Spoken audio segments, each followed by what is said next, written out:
Welcome, food fans, picky eaters, the flavor curious, and everyone in between. Nothing makes good food better than good conversation. And your table is ready. Come right this way to the Food For ThoughtCast with your host, Melissa Reagan. But you can call her Chef. All right, let's get this episode started.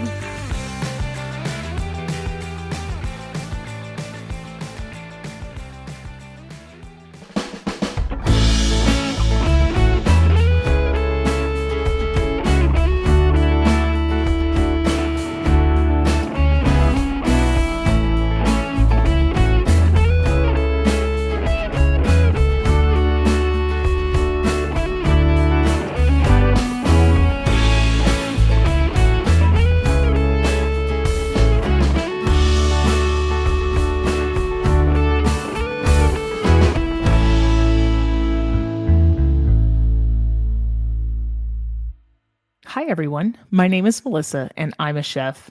I decided I'm probably the only millennial without a podcast, but truly I'm just passionate about food and all things food related, and I want to share it with you.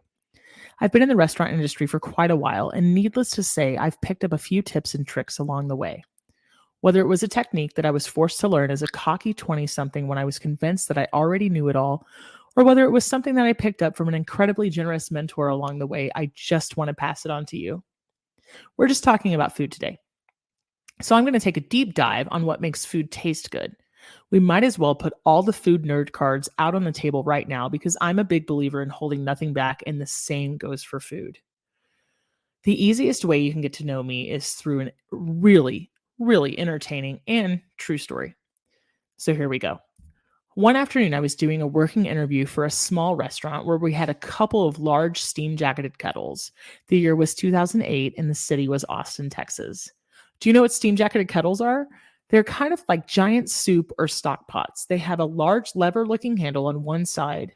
Typically, these are gas-powered. Sometimes they can be electric. They're double-wall insulated.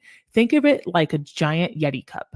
So a double layer of stainless steel, and in between those layers, the steam builds up to transfer the heat to the actual cooking surface. So the inside is the kettle, and the heat transfers to the surface there.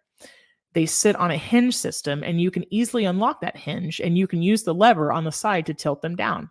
Sometimes you'll hear a giant frying pan version of this called a tilt skillet because of that very function. So a lot of the time, there'll be a trench or a floor drain right in front of these kettles, and a spout on the front of the kettle itself where you can position a pan or a storage container, and you can pour out the finished product using the lever, and you can use the lever to control the speed of the pour. You can literally send your nose hairs by sniffing a hot liquid while it's simmering or boiling. Just ask me how I know. But I digress. So I'm kind of in this working interview, and I've already gotten the job, but I need to prove myself. At my age then, I was firmly convinced that I was killing it in our business. So I decided for my premiere special for this particular place that I would make a roasted poblano corn chowder. I immediately get to work charring the corn on the grill. I'm using the back of the chef's knife to get the sweet milk from the inside of the corn cobs, and I'm using the silk to flavor my vegetable stock. Did you know that you could do this? Listen, if you like to eat corn from a can or frozen from a bag or off of the actual cob with salt and butter, you can straight up skip this part, and no judgment from me. I mean, you do you, but I feel like you're missing out. So the milk, by the way, that comes from the center of a corn cob, besides being delicious, is full of vitamins B1 and B6. So I get all the liquid out and I add it to my braising liquid where I've deposited the cobs and the silks from the inside. So I've roasted the corn and I've cut it off the cob. I have really nice color going there. I've roasted all of the poblano peppers, peeled them, seeded, and diced them. I've caramelized onions, and I'm sweating garlic and celery. So I have this giant steam-jacketed kettle, and just next to it on a stove with 8 burners, I have a huge rondo. What's a rondo? A rondo is a giant, 2-handled, straight-sided saucepan. Fancy French word for a regular pan, but it kind of has specific functions. So I'm caramelizing onions in there. I'm getting this amazing color on the onions for depth, and I'm concentrating the sugars. Then I'm sweating the garlic and celery in an adjacent pan. Now, what is sweating? It's just a fancy word for cooking something, usually aromatic vegetables, without getting any color. It sounds pretty gross, but it's called sweating because you're literally cooking the liquid out without having the heat high enough to produce color. Because when you brown something by searing it, grilling it, broiling, caramelizing, this is called the Maillard reaction.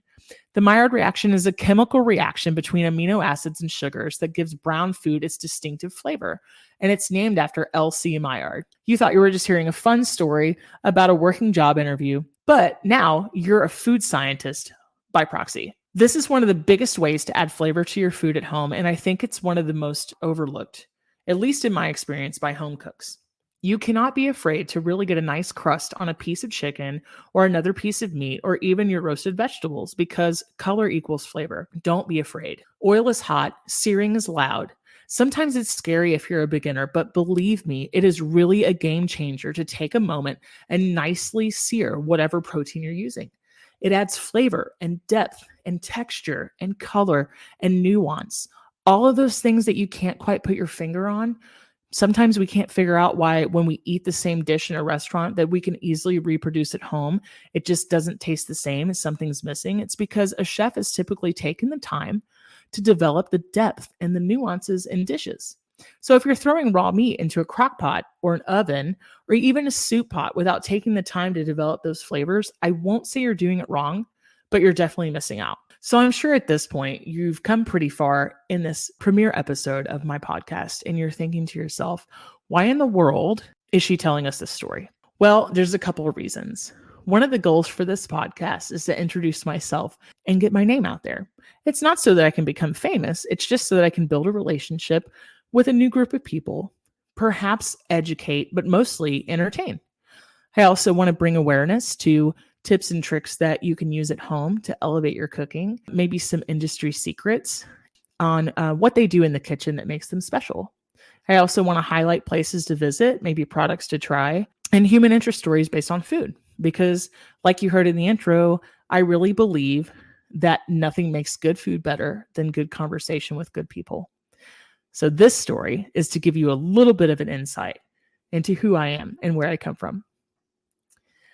All right, back to this soup. I grated carrots for the sweetness, just little. I just wanted them to be small. I didn't make the pieces too big because it's not a carrot soup. It absolutely kills me when somebody includes an ingredient in the name of a dish and there's barely any of that item in there. I mean, come on, people. We don't need to do that. Be honest and just let the food speak for itself. By the way, you should know that this steam-jacketed kettle has a capacity of 6 gallons. And I've been tasked with making a full batch of soup to serve as a special for the weekend. Just to set the stage, it's a Friday afternoon, and it is bustling and busy. There are people running all over this kitchen. The staff numbers 21 people, and I am moving right along. I'm trying to learn names as fast as I can. I'm running around the kitchen making homemade vegetable stock and cream sauce to make this chowder. I'm trying to impress everyone. And also, I'm dragging around an ego so large that I could literally use it as a paddle to stir the soup with. No joke. First, let's talk about what makes a soup a chowder. According to the Encyclopedia Britannica, a chowder is a bastardization or corruption of the French word chaudière. That word means cauldron, so that's what they would have cooked the chowder in. Fast forward to North American cuisine, a chowder is classified as a hearty soup, usually containing fish or shellfish, but especially clams. Chowder may have originated among Breton fishermen. This would be people from Brittany, France, specifically. They then brought the custom to Newfoundland, where it spread to Nova Scotia, New Brunswick, and New England. So the standard New England-style clam chowder contains fish or shellfish, salt pork, so think modern-day bacon, but lots of recipes still call for salt pork. It has a much more complex flavor, and it's going to render off more fat, so you can use it to saute the onions and potatoes that are also in the chowder. Additionally, there's a little bit of dairy. Now, one of the standard misconceptions with a New England-style chowder is that you're using milk or cream to thicken, but in the reality, the milk is just a blank canvas to carry the flavors, and usually the starch from the potatoes helps thicken the soup. A Manhattan-style chowder replaces that milk with tomatoes or tomato product, and typically a really strongly flavored seafood stock. Now, 18th century chowders were more varied. Meat or poultry chowders were made with wine, spices, herbs, cider, and other flavorings. The reason being that sometimes they were covering the strong taste of an older fowl. Maybe the meat was stringy. Maybe the meat was poor quality. They had to use whatever they could find and whatever was on hand to make it appealing and to make it taste good. Because if it's the only thing you have to eat, then you really have to get it right. So at that time, as a thickening agent for chowders and soups and stews, they would use ship biscuits, or you might have heard them called SeaTac, or pounded common crackers. And basically, they were ahead of their time. They were creating a slurry. They just didn't have the words and the science to describe why it worked, but they understood that it worked. Describe why something works or why it doesn't. I would argue that how a soup is thickened also determines whether or not it's a chowder, but I think that's for an entire other episode of this podcast. I have everything in the kettle at this point, and I've got to thicken it. I've made what I would consider a very light cream base to add to the soup. It's a very simple version of a white sauce. And at this point, it's nothing more than half and half that I seasoned with salt and white pepper and thickened with a slurry. There's that word again. So what's a slurry? Well, by definition, a slurry is fine particles suspended in liquid. In ceramics, for instance, a slurry is a thick mixture of clay and water that can be applied kind of like a glue. So if you're making a coffee cup, for example, and you need to attach the handle, you would apply that slurry, usually with a paintbrush, maybe with your hands, to the 2 points of contact where the handle touches the mug. But in cooking, a slurry is a combination of fine particles of starch. So think flour, potato starch, tapioca starch, cornstarch, or arrowroot. These particles are suspended in water and they're used to thicken other liquids. Now, you might have seen chefs on TV use a roux. A roux and a slurry are basically opposites of each other. A roux uses a fat instead of water, and classically, it's cooked and used at the beginning of a dish as one of the building blocks of a liquid-based item, kind of like a gumbo or mini sauces. A slurry produces a different ending texture for non-dairy bases. So the way that you can think about this is orange chicken or teriyaki sauce, for example. When you use a slurry to thicken the liquids that are the bases for those sauces, it ends up glossy and unctuous, and the viscosity is a little bit different. It makes things that are transparent, shiny, and thickens them. But for a dairy base, which is what we're talking about, a slurry is particularly helpful because it can easily thicken without causing lumps. And a slurry is typically cold and used at the end of a dish. So that's the big difference. At this point, I have the entire soup finished and I have decided it's not thick enough, even with a cream base. So I need additional slurry. Meanwhile, my ego is flying sky high. I'm surprised at this point that my cute little ponytail will even fit under my ridiculous chef hat. And I am super pleased with myself for holding my own in this somewhat fancy kitchen.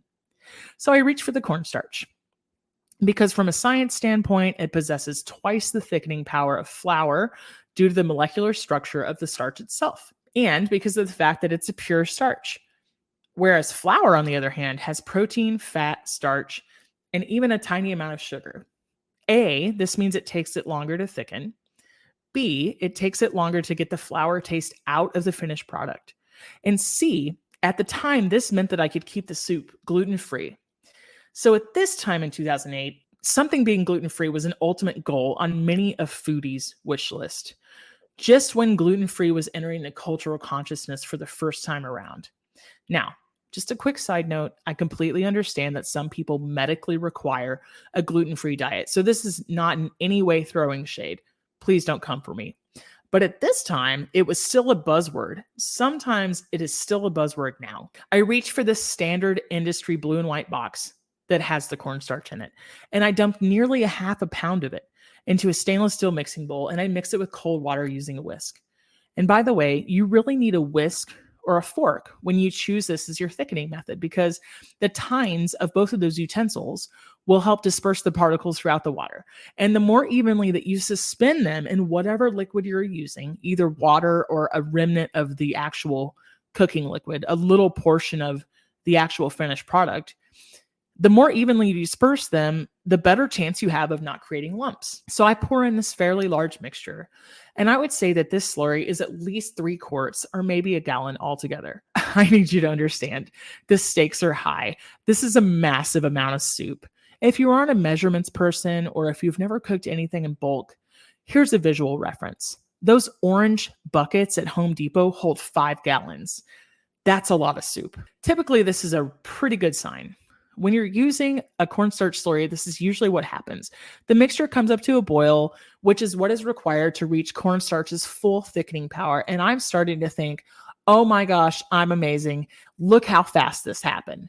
But also in the back of my mind, I'm thinking, this happened really fast and I don't think something is right. But at that time, you just couldn't tell me any differently. I was on top of the world. I was about to snag this amazing job. I had officially been hired, but now I was making my mark and I was going to impress everybody. And then tragedy strikes. The soup is on the floor. It's in my shoes. It's bubbling over at a speed that I have never, ever seen chowder move. It's like Mount Vesuvius for soup. It has tripled in volume. It's on my pants. This just got real, really fast, and I am completely thrown. I'm trying to turn the kettle off, and it's hot. This magma has covered everything, every inch of everything. I don't know if you've ever spilled something hot on your clothing and then tried to wipe it off. It is a losing battle. It's in the trench, it's in the drain, it's on the floor, and it's on the handle of this steam jacketed kettle. So I step back and I am literally dying of embarrassment. My face is red and hot, and I have no idea what happened. I cannot figure out what is going on. At this time, I probably have maybe 4 years in my career under my belt, maybe 5, and a little sprinkling of culinary school. I have a degree, but at this point, you combine those few years of experience and my fancy culinary degree on paper, and of course, my starched white sparkling uniform, even though it's covered in hot soup at this point. You put all those things together, and I think I am the queen of the world. So I just can't figure out what's going on. Something inside me whispers that I should look at the box. Smash cut to me glancing to the side table where I place the box after I get done using it. Lo and behold, the label says baking soda instead of cornstarch. What I have actually done is created the world's worst flavor of toothpaste in the most giant batch ever. This is insane. So at this point, I would really like to crawl in a cave and disappear. So obviously, it goes in the trash. The incredibly gracious kitchen staff is helping me clean my mistake. I mean, this liquid pile of hot garbage, literal hot garbage, is encroaching on everybody else's stations in the kitchen, and it is all over everything. I'm allowed to stay miraculously after I humbly admit my mistake to the chef. And there is nothing better than a nice dose of forced humility at a young age. I mean, it will teach you so much. I'm allowed to stay. I start over on something completely different for the weekend special, and I scrub the kitchen from top to bottom. So was my soup a chowder? No, not really. Even had I actually grabbed the cornstarch, it doesn't really meet the definition for a chowder. It's just a fancy soup. But honestly, sometimes the wording is just as much of the culinary process as the actual cooking. It's what we do when we write menus. This is sure to be the topic of a future episode and definitely more food for thought. The tips and tricks I'd like to give you about taking your home cooking to the next level, or maybe your career, or some strategies, oh, they were there. And I hope you were entertained while I snuck them in. Let's recap. Don't be afraid of using and getting color because it equals flavor. Whether you're browning a protein or some vegetables, getting some color on your food in the way that you cook it, or even if you're getting more color in your food by including some variations of things you might have tasted before, but in a different shade, don't be afraid of this. Someday, try a white sweet potato, a purple carrot, a blue pumpkin, black garlic, white turmeric, or even a golden raspberry. You never know when you'll find your next favorite item. Don't be afraid to use all the parts of a plant or an animal. It's truly a dying art. Try a different meat cut. Pickle a watermelon rind. Try a vintage dessert. Put your green onion bottoms back in water and let them bloom. Make something from scratch just because you always wanted to try it. We have more resources and ingredients readily available than ever before in any generation before. There's flavor everywhere you look. We have access to more information than any generation before us. And the next time you cook a steak or a roast or a chicken or bacon, save the fat and use it to fry eggs or potatoes the next day. Are any of these concepts necessarily new? No, but we've moved beyond all of these processes of using every bit of every ingredient because in a post-depression era, we have everything available to us and it's not considered necessary. But there was a time when people absolutely had to stretch every ingredient as far as it could go. And it wasn't just out of necessity or survival, but it's absolutely based in food science and culinary art wisdom before the dawn of convenience foods and before the dawn of food journalism and food historians who could tell us the purposes and strategies behind this.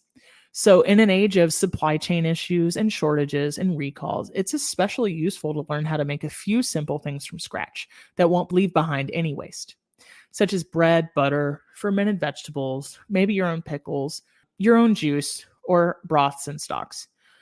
Listen, your food will taste better. It'll have less junk in it. You'll know exactly where it came from, right?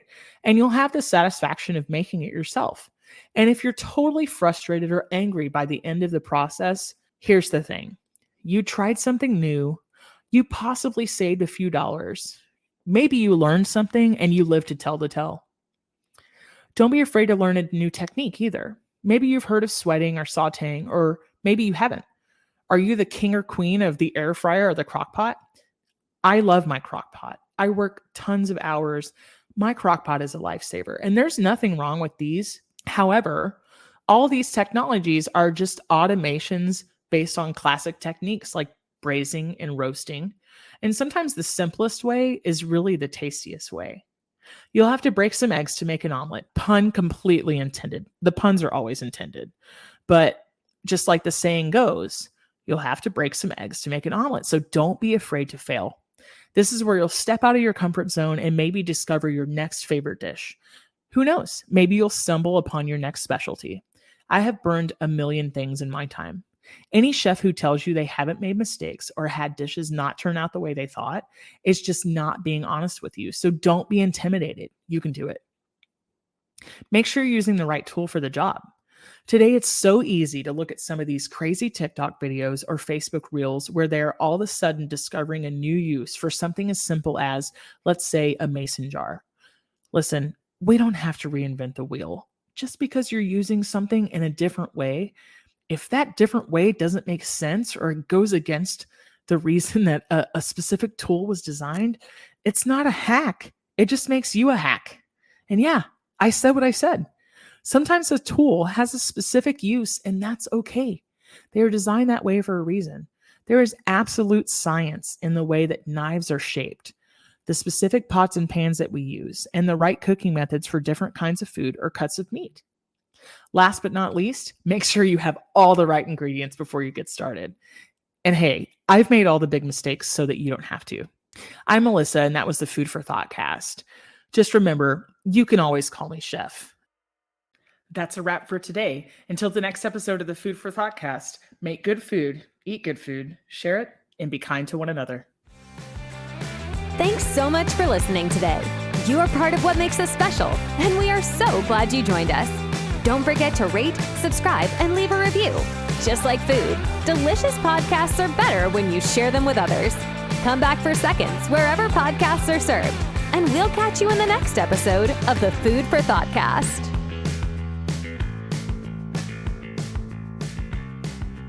You can find us on Facebook and Instagram at the Food for ThoughtCast or at www.foodforthoughtcast.com, where you can link to all podcast players, or you can send us an email at foodforthoughtcmc@gmail.com.